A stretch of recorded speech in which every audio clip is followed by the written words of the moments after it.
అందరికీ నమస్తే అండి. గాయత్రిక హోమ్కి స్వాగతం. ఈరోజు వీడియోలో శివరాత్రికి ముందుగా చేసుకోవాల్సినటువంటి పూజ ఏర్పాట్లు ఏమిటి అనేదంతా కూడా ఈరోజు వీడియోలో మీతో షేర్ చేసుకుంటున్నాను. అలాగే ఇంటిని, పూజ గదిని ఎప్పుడు శుభ్రం చేసుకోవాలి, పూజ ఏర్పాట్లు ఎలా చేసుకోవాలి అనేదంతా కూడా ఈరోజు వీడియోలో మీతో షేర్ చేసుకుంటున్నాను.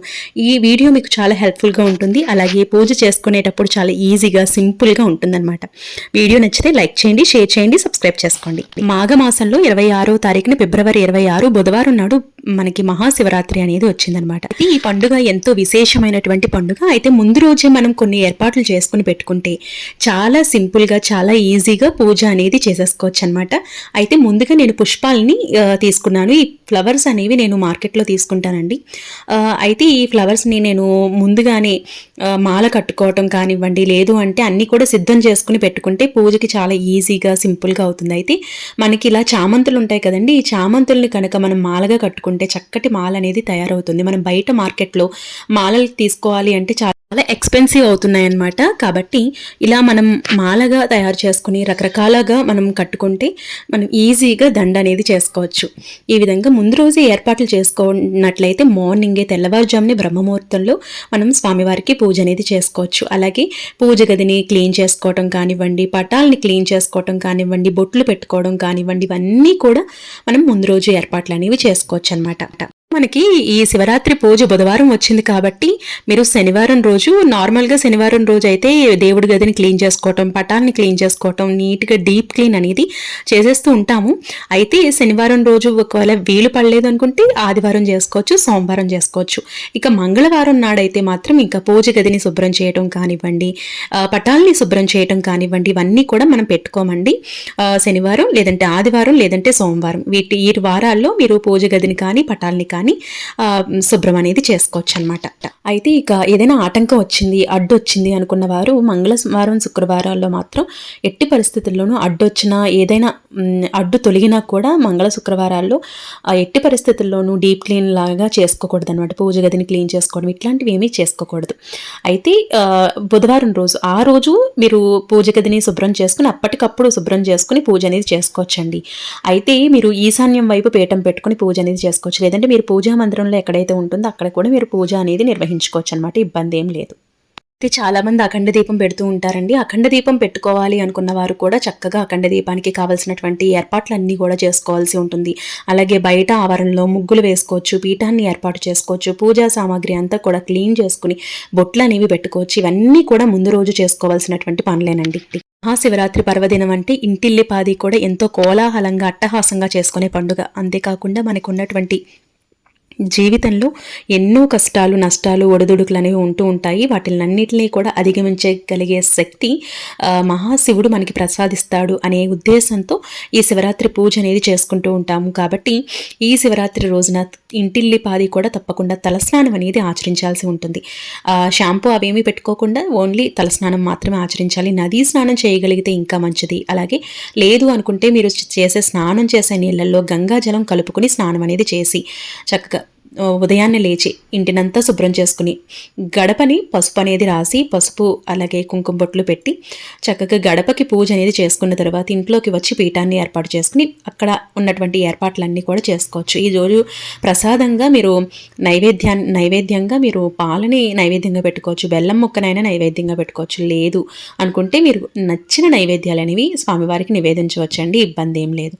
అలాగే కుటుంబ సమేతంగా ఉన్నటువంటి పటాన్ని తీసుకుని ఆ పటానికి చక్కగా కుంకుమ బొట్లు పెట్టి గంధం రాసి కుంకుమ బొట్లు అనేవి పెడుతూ ఉంటాము. అలా పెట్టుకుని పూజ అనేది చేసుకోవచ్చు. అలాగే చాలామందికి శివలింగం ఇంట్లో ఉండొచ్చా అనే డౌట్స్ కూడా ఉంటుందండి. శివలింగాన్ని ఇంటికి తెచ్చుకుని మహాశివరాత్రి రోజు నుండి కూడా మీరు శివయ్యకి అభిషేకం అనేది చేసుకోవచ్చు. అంటే బొటనవేలికి మించినటువంటి శివలింగాన్ని పెట్టుకోవచ్చండి, ఇబ్బంది లేదు. కానీ అభిషేకం అనేది రోజు కూడా చేసుకోవాల్సి ఉంటుంది.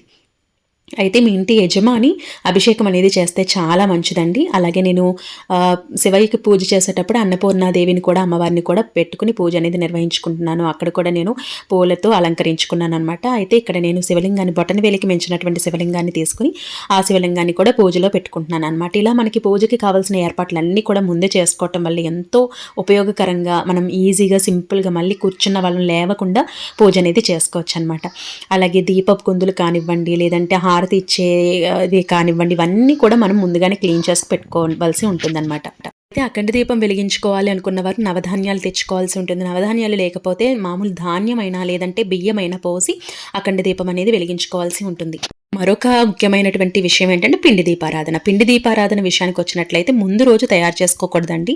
అప్పటికప్పుడే మనం పిండి దీపం అనేది అంటే పిండి ప్రమిద అనేది తయారు చేసుకుని మనం పూజ అనేది చేసుకోవాల్సి ఉంటుంది. ఈ పిండి ప్రమిద వచ్చేసి మనకి బియ్య పిండిలో కొన్ని పాలు పోసి ఆవు నేతిని కలిపి పాలతో లేదంటే అరటి పండుతో అయినా కూడా మనం పిండి ప్రమిదను అనేది తయారు చేసుకోవచ్చు. ఈ పిండి ప్రమిదలో 5 ఒత్తులతో కలిపినటువంటి ఒక ఒత్తిగా చేసి 5 ఒత్తుల దీపారాధన చేసుకోవటం వల్ల జాతకపరమైనటువంటి దోషాలన్నీ కూడా తొలగుతాయి. కాబట్టి ఈ విధంగా అన్ని కూడా అంటే పిండి ప్రమిదని కూడా తయారు చేసుకోవాల్సి ఉంటుంది. అయితే పిండి ప్రమిద అప్పటికప్పుడు మాత్రమే తయారు చేసుకోవాలి.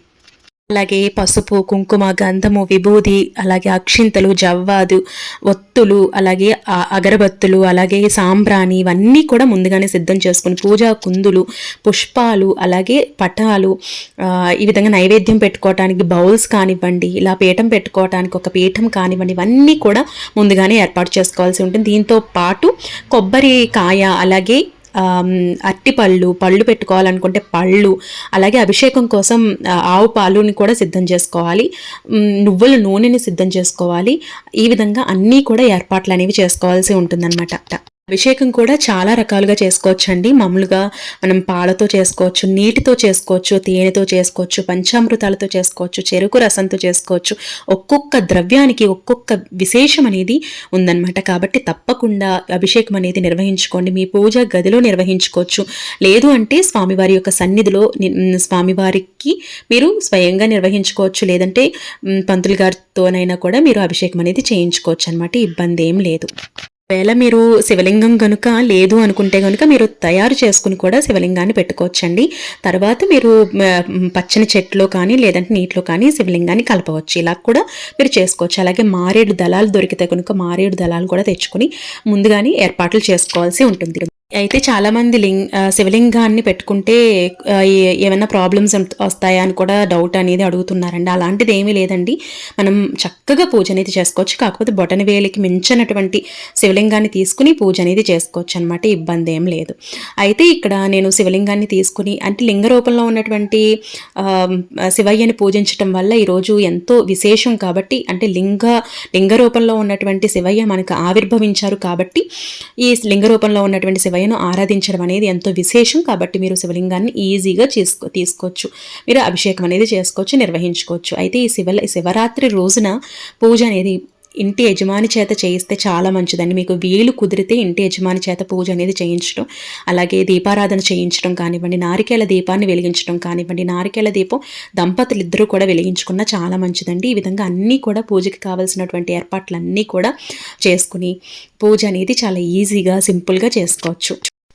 అయితే అభిషేకం ఎలా చేయాలి అనే విషయానికి వచ్చినట్లయితే ముందుగా దీపారాధన చేసి స్వామివారికి అంటే వినాయకుడికి పూజ అనేది చేసుకుంటాం కదా. వినాయకుడికి పూజ అనేది చేసేసుకున్న తర్వాత అభిషేకం అనేది మొదలు పెట్టుకోవాల్సి ఉంటుంది. అభిషేకం కూడా ముందు నీటితో అభిషేకం చేయాల్సి ఉంటుంది. తర్వాత పాలు, అలాగే మీరు ఏ ద్రవ్యాలతో చేయాలనుకుంటున్నారో ఆ ద్రవ్యాలతో చేసి చివరిగా మనం మళ్ళీ నీటితో శుద్ధి చేసి స్వామివారిని మళ్ళీ ప్రతిష్ఠించాల్సి ఉంటుందన్నమాట. ముందుగా అభిషేకం చేసే ముందు ధూపాన్ని ఇచ్చిన తర్వాత మళ్ళీ అభిషేకం పూర్తయిన తర్వాత కూడా ధూపాన్ని ఇచ్చి స్వామివారికి ఈ అభిషేకాన్ని నిర్వహించుకోవచ్చు అనమాట. ఇంట్లో కూడా చాలా ఈజీగా సింపుల్గా అభిషేకం చేసుకోవచ్చండి. ఎందుకంటే శివయ్య అభిషేక ప్రియుడు. తప్పకుండా ఈ అభిషేకం అనేది నిర్వహించుకోండి, చాలా మంచిది. అలాగే తెల్లటి పూలతో స్వామివారిని పూజించడానికి ప్రయత్నించండి. తెల్లని పూలు దొరకకపోతే మీకు ఏదైతే అవైలబుల్గా ఉన్నాయో అవి వాటితో పూజ అనేది చేసుకోవచ్చు, ఇబ్బంది ఏం లేదు. కానీ తెల్లటి పుష్పాలు ఉంటే మాత్రం తెల్లటి పుష్పాలు తెచ్చుకుని పూజ అనేది నిర్వహించుకున్నా కూడా చాలా మంచిది. అలాగే ఈరోజు మారేడు దళాలు, గన్నేరు పూలతో కూడా స్వామివారిని అర్చన అనేది చేసుకోవచ్చు. స్వామివారి యొక్క శ్లోకాలు, స్తోత్రాలు అన్నీ కూడా చదువుకుని పూజ అనేది చేసుకోవచ్చు. ఈరోజు ప్రత్యేకంగా నారికేళ దీపం వెలిగించుకోవచ్చు. ఎవరైనా వెలిగించవచ్చండి. కాకపోతే గర్భిణీ స్త్రీలు మాత్రం నారికేళ దీపం వెలిగించకూడదు. దాంతోపాటు కొబ్బరికాయ కూడా కొట్టకూడదు అనమాట. ఇవి కొన్ని విషయాలు గుర్తుపెట్టుకుని పూజ, మహాశివరాత్రి పూజ ప్రతి ఒక్కరూ చేయదగినటువంటి పూజ. ఎందుకంటే ప్రతి ఒక్కొక్కరికి ఒక్కొక్క దోషం ఉంటుందండి. మనం ఈ పలానా దోషం అని మనం చెప్పలేం. ఒక్కొక్కరికి ఒక్కొక్క సమస్య ఉంటుంది, దోషం ఉంటుంది, ఏ సమస్య అయినా కూడా ఈ ఒక్క పూజతో పరిష్కారం అనేది అవుతుందండి. ఎందుకంటే శివయ్య అభిషేకం అనేది అలాంటిది, ప్రత్యేకమైనటువంటి రోజు కాబట్టి ఈ రోజు తప్పకుండా ప్రతి ఒక్కరు కుటుంబ సమేతంగా ఈ పూజను ఆచరించడం వల్ల స్వామివారి యొక్క అనుగ్రహం మన మీద కలుగుతుంది, స్వామివారి యొక్క ఆశీర్వాదం మనకి లభిస్తుందన్నమాట. ఈరోజు అందరూ కూడా ప్రతి ఒక్కరూ పూజ ఇలా చేసుకుంటారని మనస్ఫూర్తిగా కోరుకుంటున్నాను. అంతా పూర్తి చేసుకున్న తర్వాత దేవాలయానికి వెళ్ళి చక్కగా స్వామివారిని దర్శించుకుని వస్తే కూడా చాలా మంచిది. దీంతో పాటు ఏంటంటే ఉపవాసం ఉంటూ, అంటే కటిక ఉపవాసం అనేది ఉండేవాళ్ళు ఉంటారు, ఉండొచ్చండి, ప్రాబ్లం ఏం లేదు. ఒకవేళ మీ ఆరోగ్యం బాగుందంటే ఉండొచ్చు, ఆరోగ్యం బాగాలేదు అనుకుంటే కనుక మీరు ఉపవాసం అనేది పళ్ళు పాలు అల్పాహారం తీసుకుంటూ ఉపవాసం ఉండి జాగరణ కూడా శివనామ స్మరణతో జాగరణ అనేది ఉండాల్సి ఉంటుందన్నమాట. అంటే శివుని యొక్క శ్లోకాలు, స్తోత్రాలు, భజన కార్యక్రమాలు కూడా నిర్వహించుకుంటూ ఉంటారు.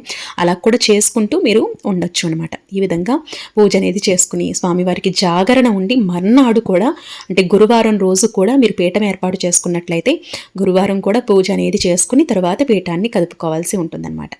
ఈ విధంగా చక్కగా మీరు ఈ విధంగా పూజ అనేది చేసుకుని ముందు రోజు ఈ ఏర్పాట్లు చేసుకుంటే మర్నాడికి పూజ అనేది చాలా సులువుగా అవుతుంది. ఐ హోప్ ఈ వీడియో మీకు నచ్చిందని అనుకుంటున్నాను. నచ్చినట్లయితే లైక్ చేయండి, మీ ఫ్రెండ్స్ అండ్ ఫ్యామిలీ మెంబర్స్కి తప్పకుండా షేర్ చేయండి, అలాగే మన ఛానల్ని సబ్స్క్రైబ్ చేసుకోండి. రేపటి వీడియోలో మళ్ళీ కలుద్దాం. అప్పటి వరకు నమస్తే, థ్యాంక్ యూ ఫర్ వాచింగ్. గాయత్రక్క.